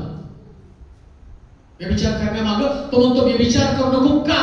कारण व्यभिचारामुळे तुमच्या कुटुंबामध्ये अनेक प्रकारची शाप येणार. जसं दाविदाच्या घरामध्ये शाप आले, दाविदाच्या घरामध्ये व्यभिचार शिरला, दाविदाचं कुटुंब उद्ध्वस्त झालं. आणि म्हणून आम्ही पाहतो लोभासंबंधानं शास्त्र सांगतं का लोभ करू नये. जसं त्या ठिकाणामध्ये नाथान संदेश देऊन दाविदाला सांगतो, अरे तुझ्याकडे एवढ्या मेंढ्या असताना तू दुसऱ्याची एक मेंढी आपल्याकडे आणली, म्हणजे त्याच्या मनाचा विचार तो केला नाही. परमेश्वर सगळी व्यवस्था नीट करून ठेवत असतो. म्हणून काही गोष्टी तो तुम्हाला सांगतो, परंतु आमचे मनुष्य म्हणून आमच्या डोक्यामध्ये देवासंबंधानं एक आक्षेप असतो की चांगलं त्या देवाने मला खाऊ दिलं नाही. मला वाटतं हे चांगलं होतं, प्रभूने आम्हाला का खाऊ दिलं नाही? का परमेश्वराने मला प्रतिबंध केला? लक्षात ठेवा, प्रभू तुम्हाला चांगल्या गोष्टी देतो, ज्या वाईट गोष्टी त्या तुमच्यापासून काढून देतो. का माहिती का? जेव्हा लुसिफरनं हवेच्या स्वाधीन बऱ्या वाईटाचं फळ केलं ना, तर हवेनं चांगलं काहीच घेतलं नाही, सैतानानं चांगलं नाही, सगळं वाईट तिच्या डोक्यामध्ये पेरलं. आज तुम्ही बघा, बऱ्या वाईटाच्या गोष्टी जरी आमच्याकडे असल्या सगळं वाईटच करतो. जाणार तुम्ही लोक आहात. खरंच तुमच्यामध्ये चांगुलपण आहे का? तुमच्यामध्ये दैवी प्रेम आहे का? कुटुंबात तुमच्या वाद काय? मंडळीमध्ये तुमच्या वाद काय? एवढी प्रभावी मंडळी, देवाचं वचन माहित असणारी मंडळी बंड कशी करू शकते? कसं एकमेकाला तुच्छ लेखू शकते? कसं एकमेकाला दुस्वास करते? का त्यांच्यामध्ये या भावना आहेत? का हामेलाचा कायनानं खून केला? कुठून आले वाईट? बऱ्या वाईटाचं फळ खाल्ल्यानंतर पहिलाच खून का घडला?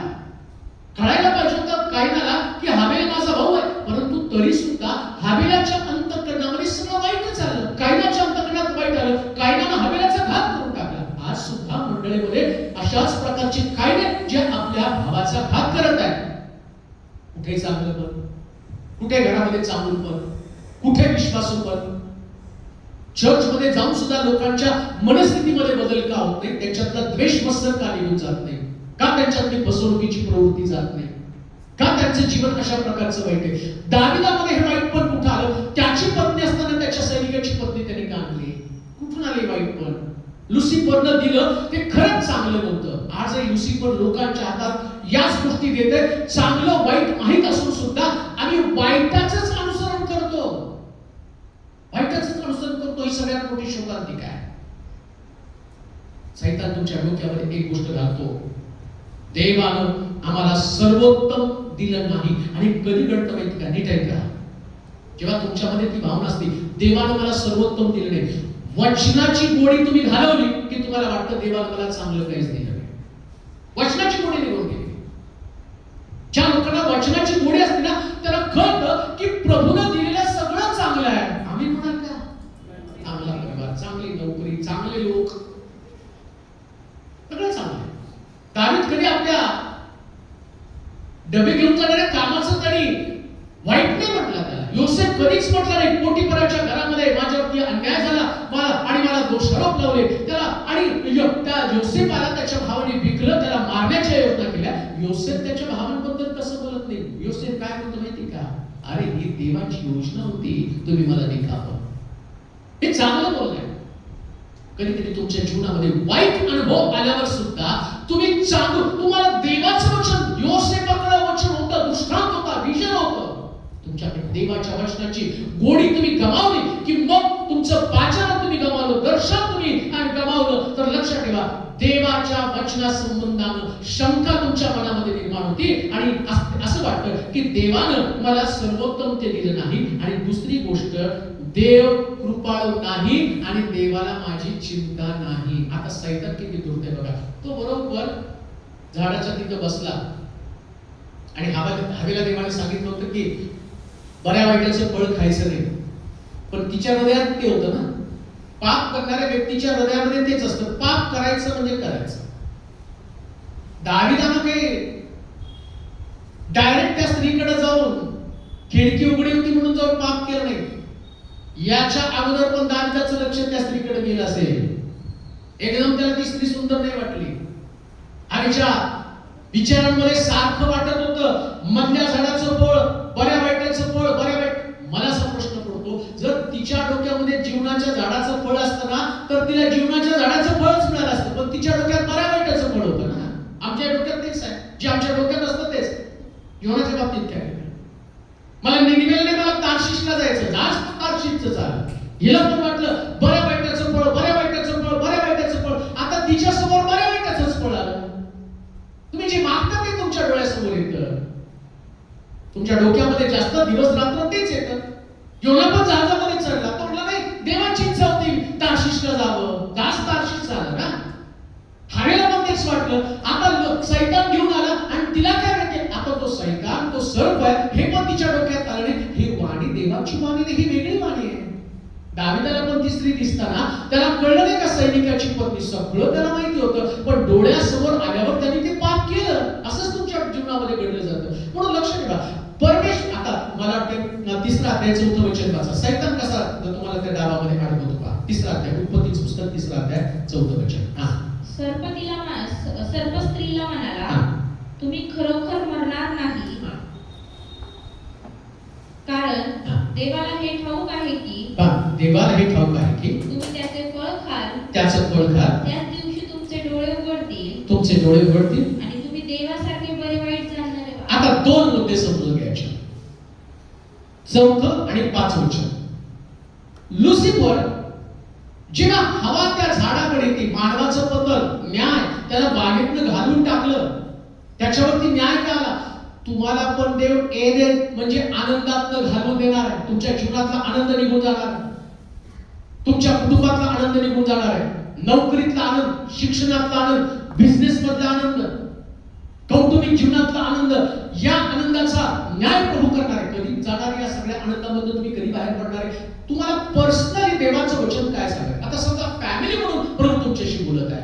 आता इथं त्याने काय सांगितलं, तुम्ही खरोखर मरणार नाही हा शब्द म्हणून फळ खा, तुम्ही खरोखर मरणार नाही. आणि परमेश्वर म्हणला खाता तर तुम्ही खास मराल. याने कोणता शब्द आणला? खरोखर. आणि ते खरोखर मरणार नव्हते, पण ते म्हणलं खास मरणार. खरोखर आणि खास मधली कमाल मी तुम्हाला सांगणार. खरोखर आणि खास, ठीक आहे, असं तो म्हटला की तुम्ही खरोखर मरणार नाही. म्हणजे परमेश्वर हे पण वाक्य बोलला, सैतान जे बोलला ते वाक्य देव पण बोलला. म्हणजे सैतानाला सगळं देवाच्या योजना, देवाच्या कल्पना सगळं काही माहितीये. देव म्हटला आता मनुष्याला मी या बागेत ठेवणार नाही, कारण तो जीवनाच्या झाडाला हात लावेल, हा पण आमच्या सारखाच बनला. फळ खाल्ल्यावर देव त्या आदामाला म्हणतो हा सुद्धा आमच्या सारखा बनला, याला पण ज्ञान आलं, देवाकडे ज्ञान आहे. मग सैतानाला बरोबर त्याला सांगितलं होतं तुम्ही देवासारखे बना. पण त्यानं एक गोष्ट यांच्या डोक्यातनं काढली होती आणि ती गोष्ट पण आम्हाला समजावून घेणं गरजेचं. ती गोष्ट त्यांच्या डोक्यात आलीच नाही कधी. हवेला ज्या पद्धतीने ट्रॅप मध्ये त्याने अडकवलं, आदामाच्या ट्रॅप मध्ये त्याने अडकवलं आणि इकडे तो म्हटला तुम्ही खरोखर मारणार नाही. खास ऐवजी खुबीनं त्यानं वापरलेला शब्द कोणता तर खरोखर. सैतान खुबीनं काही शब्दांचा वापर करून तुमच्यातलं देवाची शांती, तुमच्यातलं देवावरचा विश्वास, तुमच्यामधलं पाचारण, तुमच्यामधलं वरील अभिषेक तुमच्यातलं काढून टाकतो. काही गोष्टी तो चपलकपणे तुमच्यातलं आणि तुमच्यामध्ये ते शब्द घालतो आणि त्या शब्दाने तुमची शांती जाते. कोणते शब्द असे असतात? देवाच्या वचनाविषयी जो व्यक्ती बेजबाबदार असतो. नीट ऐका, कोणीही तुम्हाला देवाचं वचन सांगितलं तर आहे तसं कधीच ग्रहण करू नका, असं लिहिलंय शास्त्रात. या ठिकाणचे लोक मोठ्या मनाचे होते. जेव्हा प्रभूचं वचन ते ऐकत होते तर घरी जाऊन तपासत होते तसंच आहे का. आता आमचा प्रॉब्लेम काय माहिती का, आम्ही बायबल उघडतच नाही हो.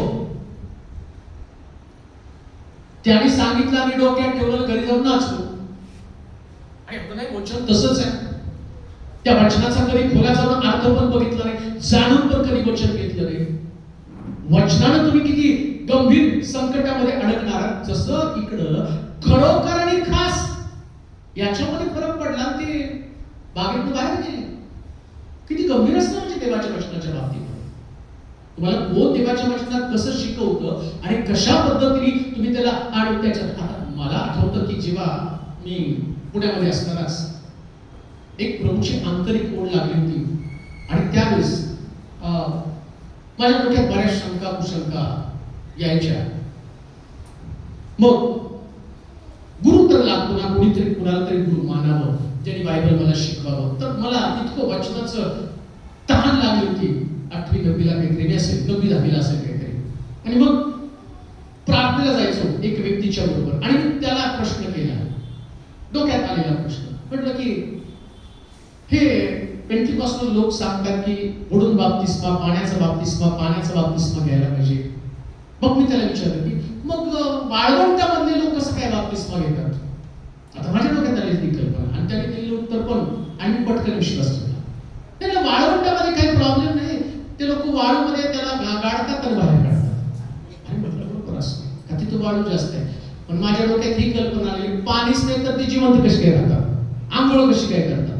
म्हणजे तिथं पाणी होतं पण त्यानं खुबीनं सांगितलं. म्हणजे तो काय सांगतो, उपलब्ध गोष्टीचा बाप्तिस्मा पाण्याचाच असतो. शास्त्रात काय लिहिलं, पाण्यानं वाळून लिहिलं का. आता बघा खुबीनं वापर काय होणार आहे, सैतान कसा डायव्हर्ट करणार आहे. तो तुम्हाला वाळवंटामध्ये तुम्ही वाळू खाली गेला तरी तुमचा बाप्तिस्मा. पण शास्त्रात काय लिहिलं, पाण्याचा बाप्तिस्मा. पाण्याचा बाप्तिस्मा म्हणजे पाण्याचा बाप्तिस्मा. मग तुम्हाला मग वाळवंटात जिथं पाणी नाही तिथं लोक राहणारच नाहीत ना. आम्ही राहतो कुठे जिथं पाणी आहे आणि पाणी नाही तर जगणार कसं. म्हणजे तुमच्या डोक्यातली आता इकडे सैतानानं खुबीनं वापर केला. कोणता शब्द, खास. काय शब्द वापरला त्यांनी, खरोखर आणि खास. दोन शब्द. अशाच प्रकारचे शब्द प्रभू सैतान तुमच्या डोक्यामध्ये घालणार. म्हणून मला तुम्हाला सांग, देवाच्या वचनाविषयी बेजबाबदार असू नका. कोणती गोष्ट माहित नाही गप्प बसा. जी गोष्ट माहित नाही गप्प बसा. मला आठवतं, मला एका व्यक्तीला मी विचारलं, हे हापशी षंड रथामध्ये बसून वचन सांगत आहे आणि फिलिप त्याला वचन समजावून सांगतो आणि तो म्हणतो की मला जाऊन बाप्तिस्मा दे. मी त्याला प्रश्न केला की हापशी षंड कोण आहे. त्या व्यक्तीचं उत्तर फार वाटलं. त्याला होतं बायबलच वाचलं होतं, तो षंड आडनाव आहे म्हटलं. षंड म्हणजे नपुसक. त्या षंडाचं म्हणतात मग काय होतं कधी कधी माहित नसतं की आम्ही काय कुठल्याही आता बऱ्याच लोकांना काय होतं, तर्क त्यांच्या डोक्यामध्ये असतात. नाही, मग या नपुसक लोकांना स्वर्गाच्या राज्यामध्ये प्रवेश नाही. षंडाचा उद्धार आहे पवित्र शास्त्रामध्ये, षंडाचा उद्धार पवित्र शास्त्रामध्ये. मग आमच्या डोक्यातल्या कल्पनेप्रमाणे नाही ते चालत की नाही त्या लोकांना स्वर्गाच्या राज्यामध्ये प्रवेश नाही. प्रभूने त्यांच्यासाठी पण तरतूद करून ठेवली. म्हणून तर लक्षात घ्या, स्वर्ग राज्य हे प्रत्येक व्यक्तीसाठी खुलं असलेलं द्वार आहे, सगळ्यांसाठी खुलं द्वार. काही खूबीनं ज्या पद्धतीनं एक निराशवादी एखाद्या व्यक्तीला निराश करणारे शब्द, एखाद्या व्यक्तीला प्रभूपासून तोडणारे शब्द, एखाद्या व्यक्तीला उद्धारापासून दूर घेऊन जाणारे शब्द, या शब्दाचा वापर करून जसं तू खास करणार नाहीस, खरोखर तू मरणार नाहीस. उत्पत्तीच्या पुस्तकामध्ये देवाच्या वचनाविषयी बेजबाबदार असू नका. सैतान फसवण्यासाठी खूबीनं शब्दाचा वापर करतो. ऐका, फसवण्यासाठी खूबीनं शब्दाचा वापर. दुसरी गोष्ट, त्याचा हेतू काय? तुम्ही देवापासून अलग व्हावं. ऐका, देवापासून तुम्ही अलग झालं पाहिजे. काही वेळेस काही गोष्टी तुम्हाला देवापासून तोडण्यासाठी सैतान करत असतो. तुम्ही देवापासून तुटले जावे. आता बघा, बाप्तिस्मा करणारा योहान देवाच्या बरोबर कसा राहिला ते मी तुम्हाला सांगणार आहे. बाप्तिस्मा करणाऱ्या योहानाला जेव्हा कैदेमध्ये टाकलं तेव्हा योहानाचे शिष्य आले आणि योहानाला सांगायला लागले की पहा, तुमचे शिष्य जाऊन येशूला मिळाले. त्यास योहान काय म्हणतो माहिती का? अरे तुम्ही पण जाऊन त्याला मिळा. कारण योहानाने त्यावेळेस सांगितलं होतं, तो वर आहे आणि मी वरांचा मित्र आहे. हे आहे खूबीनं जीवन जगणं. त्याला माहितीये मी ख्रिस्ताला बिलगलो आणि आता आणखी लोकांनी ख्रिस्ताला बिलगावं. हीच गोष्ट पवित्र शास्त्रामध्ये पौल पण सांगतो. पौल काय म्हणतो माहिती का? मी लावलं, आपणच मी पाणी घातलं, देवानं वाढवलं. आता बघा, यांच्यामध्ये कुणीतरी स्पर्धा लावण्यासाठी कुणीतरी जाऊन पौलाला सांगितलं असेल, पौला तू जिथं प्रार्थनेला जातो तिथं बर्नबास प्रार्थनेला जायला. लुसिफरचं काम काय? लोकांना देवापासून तोडायचं काम. आता पौलानं लगेच तिथं म्हटलं पाहिजे, त्या बर्नबास त्या आला ना, त्याला घराच्या बाहेर काढा. का तर शास्त्रात असं लिहिले की आणि चुकीच्या या आतमध्ये गेलं. आता पौल काय म्हणतो माहिती का? अरे मी लावलं, बर्नबास पाणी घालतो आणि देव वाढवतो. म्हणजे मुख्य धारणा काय? तर त्याने देवाला बिलगून राहावं. सैतानाचं काम तोडण्याचं काम आहे. तुम्हाला देवापासून तोडा, तुम्ही देवाच्या संगतीपासून दूर जा.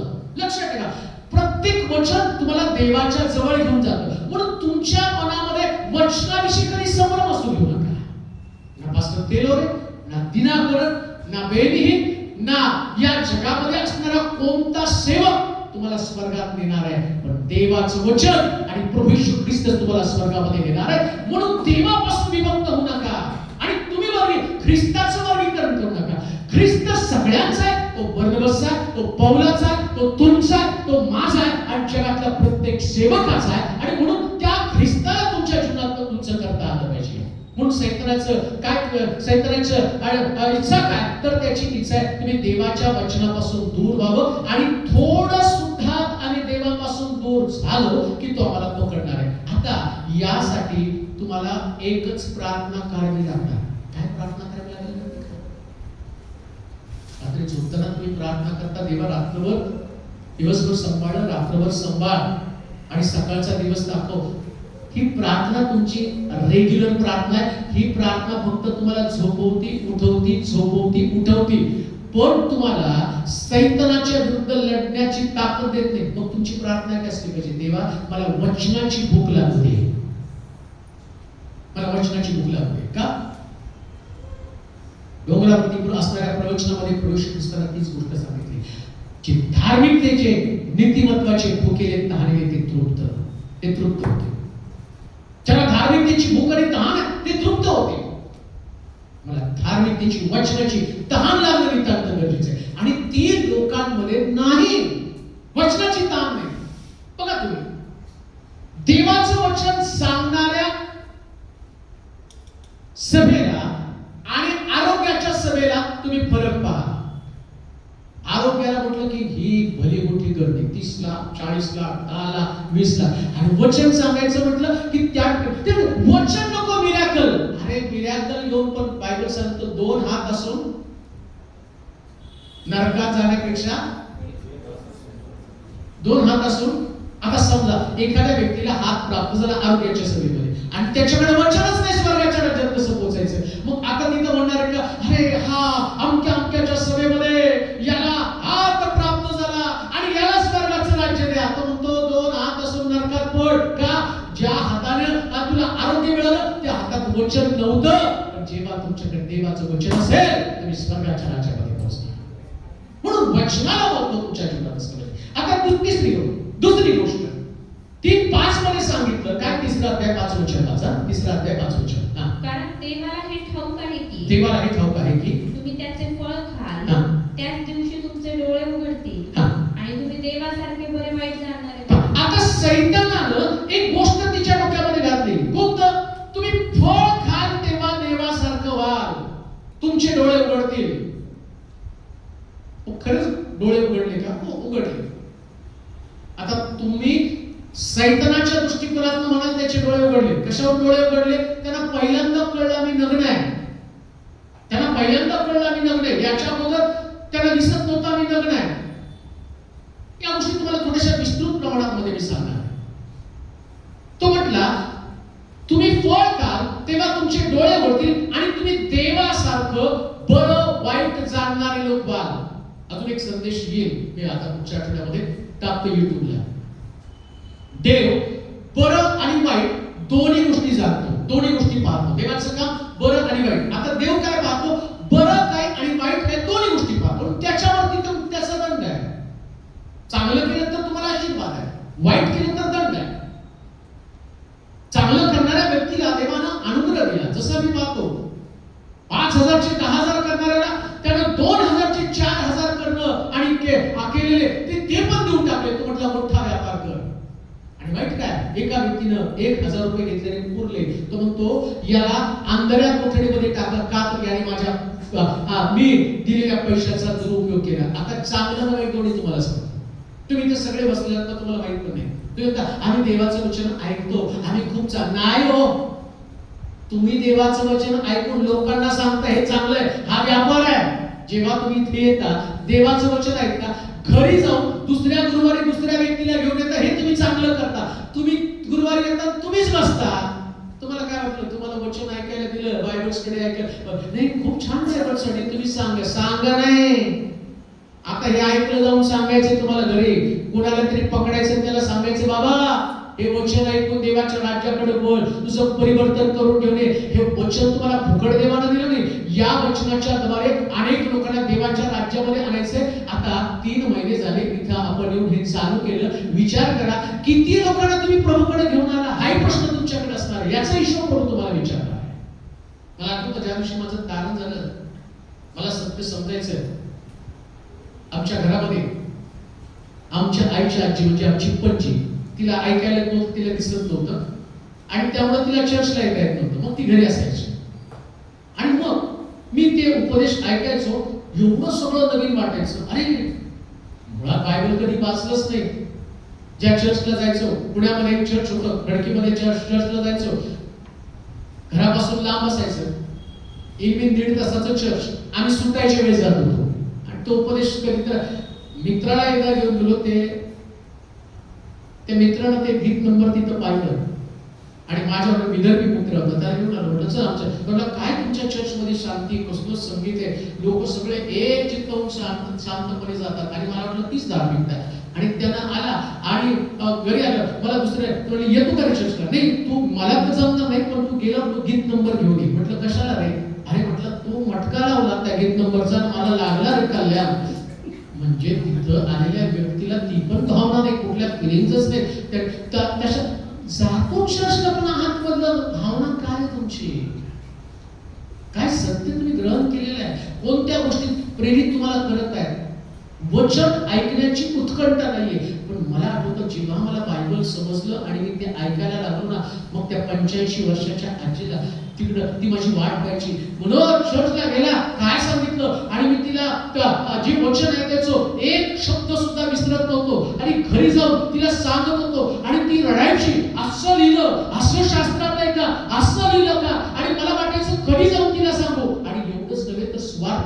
करण्याची एकही संधी मी सोडत नव्हतो. ज्या कॉलेजला जायचो तर एक छोटंसं पॉकेट बायबल घ्यायचो आणि ते घेऊन बसमध्ये बसायचो आणि मुद्दामून माझ्या शेजारी बसलेला व्यक्ती आणि त्याच्यासमोर ते पॉकेट बायबल उघडायचो आणि ते वाचायला सुरुवात करायचो. तो विचारायचा, हे तरुण मुला आणि तू हे काय करत आहे? त्यास मी सांगायचो, हे माझं बायबल आहे, हे मी वाचत आहे. तो म्हटला, एवढ्या तरुण वयामध्ये तू कॉलेज जातो आणि बायबल वाचतो का? तो म्हटलं, होय, हे मी कॉलेजला जातो, याच्यानं मला नोकरी मिळणार आहे, पण हे पुस्तक मला स्वर्ग राज्य देणार आहे. आणि त्या व्यक्तीला मी सुवार्ता सांगायचो आणि बघता बघता मित्राला, याला त्याला सगळ्याला सुवार्ता, कोणाला सुवार्ता सांगावं, कोणत्या व्यक्तीला, कोणत्या नातेवाईकाला, कोणाला सांगावं, त्याला देवाकडे वळावं, त्याचा नाश होणे आणि त्यांनी प्रभूकडे वळावं. रात्रंदिवस ती भूक आणि तहान असायची.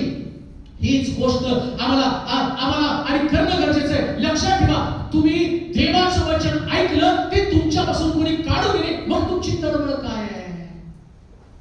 सैतानाचं तर त्या ठिकाणामध्ये अस्त्र तेच आहे, पहिल्यापासून त्याच्या डोक्यामध्ये एकच आहे, आध्यात्मिक अंधत्व तुम्हाला यावं आणि जगिक डोळे तुमचे उघडावेत. या ठिकाणामध्ये यांचे डोळे उघडले तर पहिल्यांदा त्यांचं शरीर त्यांना दिसलं, आम्ही नग्न आहोत. पण देवाच्या समक्षतेमध्ये त्यांनी शरीराचा विचार केला नाही, त्यांनी समक्षतेचा विचार केला, म्हणून कधीच त्याला त्यांची नग्नता दिसली नाही.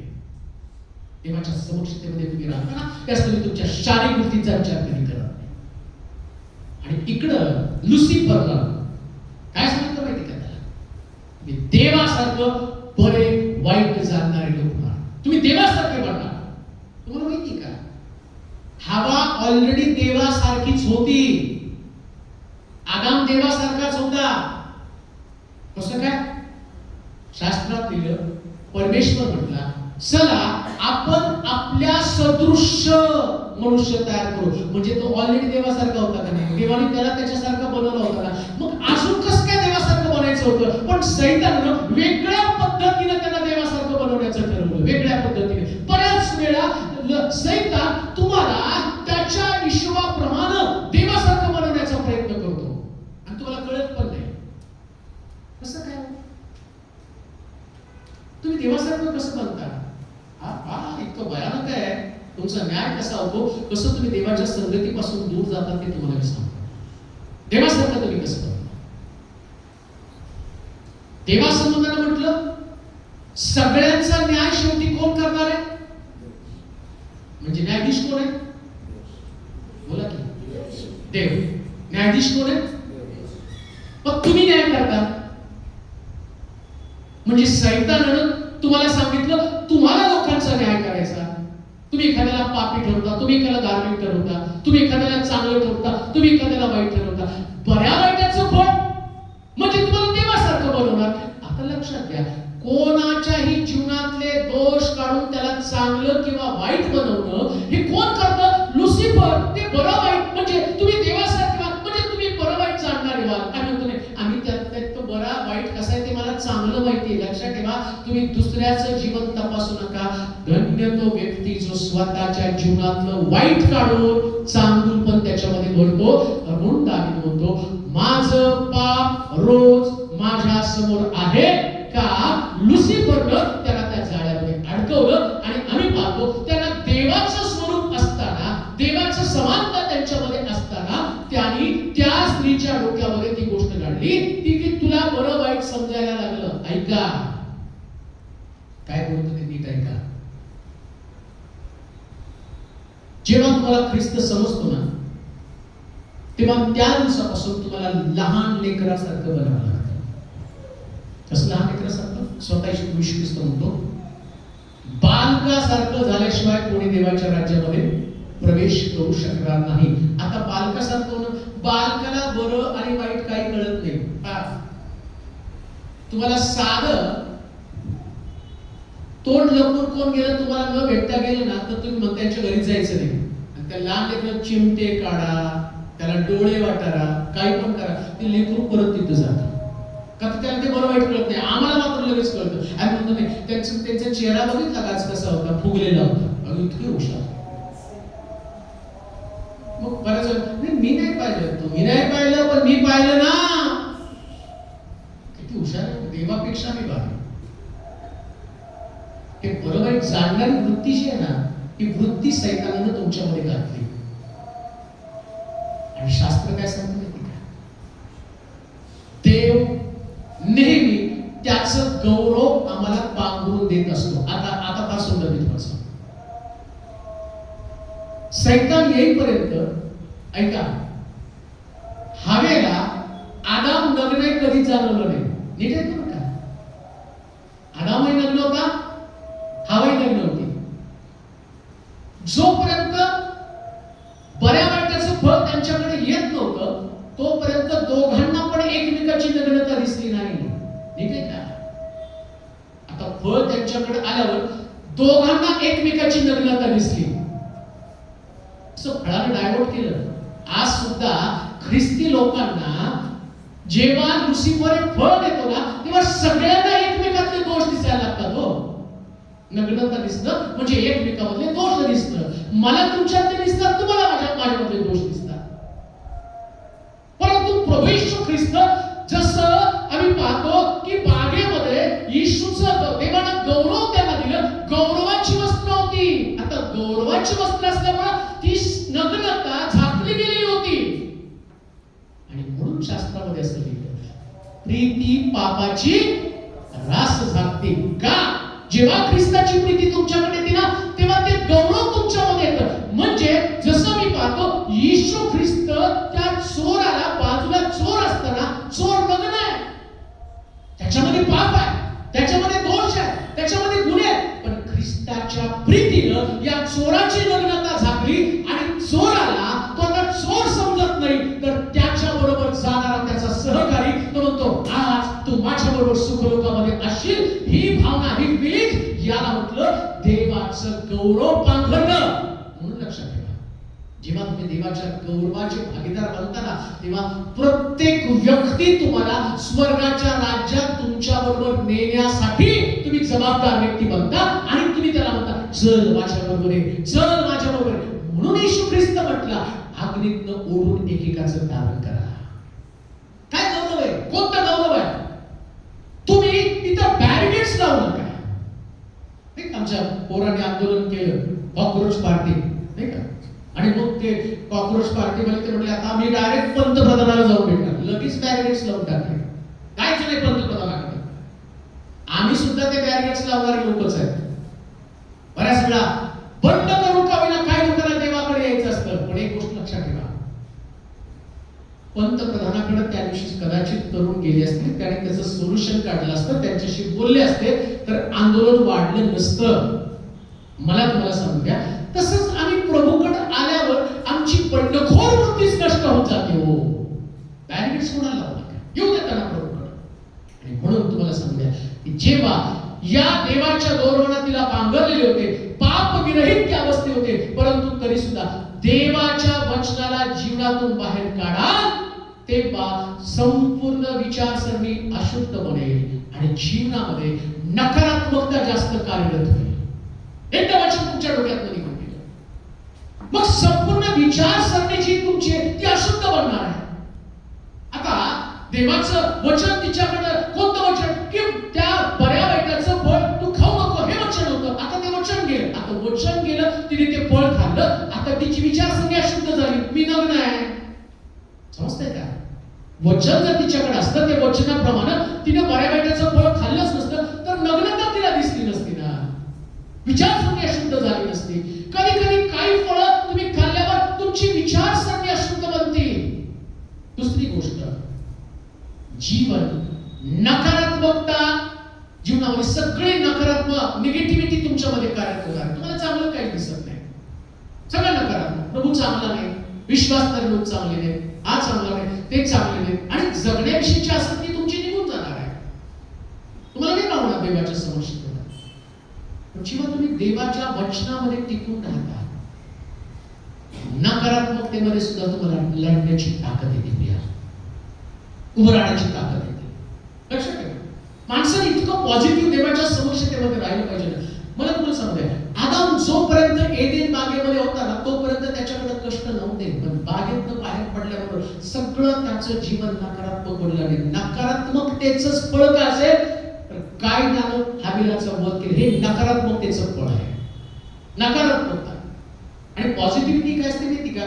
पॉझिटिव्हिटी मध्ये पेत्रानं येशूचा 3दा नाकार केला, पण पेत्र उभा राहिला आणि देवाचं वचन त्याने गाजवलं. हा पेत्र असं नाही म्हटला की मी प्रभूला 3दा नाकारलं, 3दा प्रभूला शिव्या दिल्या. पेत्र म्हणतो आता मी त्या ख्रिस्ताविषयीची घोषणा करतो. विचार करा, निगेटिव्हिटी केल्यावर या पेत्राच्या उपदेशाने 3000 लोकांचं तारण झालं. जर तुमच्या जीवनातली नकारात्मकता गेली, वचन तुमच्यामध्ये राहिलं, तर लक्षात ठेवा हजारो लोकांच्या जीवनाला आशीर्वादाचं कारण तुम्ही बनणार आहात. पण जर तुमच्यामध्ये नकारात्मकता असेल तर लक्षात ठेवा देवाचं गौरवाचं तेज तुमच्यातून निघून जाऊन आणि तुम्ही नग्न बनणार आहात. तुम्हाला कळेल की कोणतंच वस्त्र तुम्हाला झाकू शकत नाही, कोणतं वस्त्र आणि तुम्हाला आणि तुमच्या जीवनामध्ये परिधान तुम्हाला करता येणार नाही. ही नकारात्मकता. पण सकारात्मकता घेऊन जीवन जगणारे लोक देवाच्या वचनाला आपल्या मनामध्ये प्रथम स्थान देतात. म्हणून लक्षात ठेवा आपलं जीवन आणि सेवेविषयीच्या वाईट कल्पना, वाईट विचार हे फक्त जेव्हा देवाचं गौरव तुमच्यात निघून जातं. सगळ्या सेवेविषयीच्या वाईट कल्पना येतात, वाईट विचार, योजना वाईट, चुकीच्या कल्पना. आणि सैतान ज्याप्रमाणे या हवेमध्ये काल्पनिक असंतोष निर्माण केला. लक्षात घ्या, आता मला याच्यात तर फार बोलायला लागलं पण आपल्याकडे वेळ कमी. काल्पनिक असंतोष ज्या देवाच्या वचनामध्ये कुठंच तसं लिहिलं नव्हतं. कधी कधी त्या गोष्टी काल्पनिक असंतोष तुमच्यामध्ये निर्माण होतो. हवेच्या डोक्यात काल्पनिक असंतोष निर्माण झाला. कोणता काल्पनिक असंतोष? तेव्हा असं म्हटलं नव्हतं त्याला, तुम्ही ज्या दिवशी फळ खाल तुम्ही माझ्यासारखे व्हाल, बरं वाईट जाणणारे व्हाल. ही कल्पना त्याच्या डोक्यामध्ये त्या सैतानाने घातली. बरं वाईट जाणणारे. आता तिथं बरं वाईट जाणणारे आणि जीवनाचं झाडाचं फळ असताना देवानं त्याच्याविषयी त्याला जास्त बोललं नाही. पण सैतानानं तो काल्पनिक असंतोष तुमच्या त्याच्यामध्ये आणला. हीच गोष्ट तुमच्या बाबतीमध्ये घडणार. कल्पनेने तुमचं मन बंड करणार आहे. व्यक्तीविरुद्ध, देवाविरुद्ध, सेवेविरुद्ध आणि तुमच्या स्वतः विरुद्ध सुद्धा तुमचं मन बंड करतं. काय बंड करतं? स्वतः विरुद्ध पण कधी कधी कल्पनेने बंड केला जातो. ते माझं ऐकत नाही, देवाचं माझ्यावर प्रेम नाही, चांगल्या गोष्टी देव मला देतच नाही, देव आमच्याविषयी चांगला आहे, मला सेवा करण्याचा अंतःकरणे प्रभू माझ्याकडनं सेवा करून घेऊ शकत नाही. काल्पनिक बंड आहे. देव गाढवाला वापरतो तर प्रत्येकाला वापरतो. देव गाढवाचं जावाड वापरतो आणि त्याच्यानं हजारो परिस्थिती जे मारले जातात. विचार करा, जेव्हा देव त्याचा अनुग्रह तुम्हाला देईल, बायबलमध्ये ते दिलं, एक जाईल 1000ला जिंकते, 2 जातील तर 10,000ला जिंकते. काल्पनिक बंड तुमच्यामध्ये निर्माण करण्याचं काम सैतान. न्याय होण्याचं कारण काय? काल्पनिक बंड. आज रात्री हीच गोष्ट मी तुम्हाला सांगेन, काही झालं तरी देवाचं वचन आणि दृष्टांत तुमच्याबद्दल कधी जाऊ नका. दृष्टांत जाऊ नका. फोकस फक्त वचनावर करा. नीट आहे का? आजपर्यंत तुम्ही अनेक गोष्टीकडे तुमचं चित्त लावलं असेल, आरोग्याकडं, समृद्धीकडं, आशीर्वादाकडं, पण तुम्ही ज्याच्याकडे तुमचं चित्त लावायला पाहिजे तिथं लावून नसेल, देवाच्या वचनाकडं, तर तो सैतान साधा एक शब्द त्याने टाकला तिथं. उत्पत्ती 3 मध्ये 2:17 मध्ये तुम्ही खाल तर खास मराल, पण त्याने शब्द टाकला तुम्ही खरोखर मरणार नाही. एका शब्दानं, एक शब्दानं बरं का, एक शब्दानं यांची बात त्यांच्या हातातून निसटून गेली. नीट आहे का? एका शब्दानं, खरोखर या शब्दानं एदेन हातातून निसटून गेली.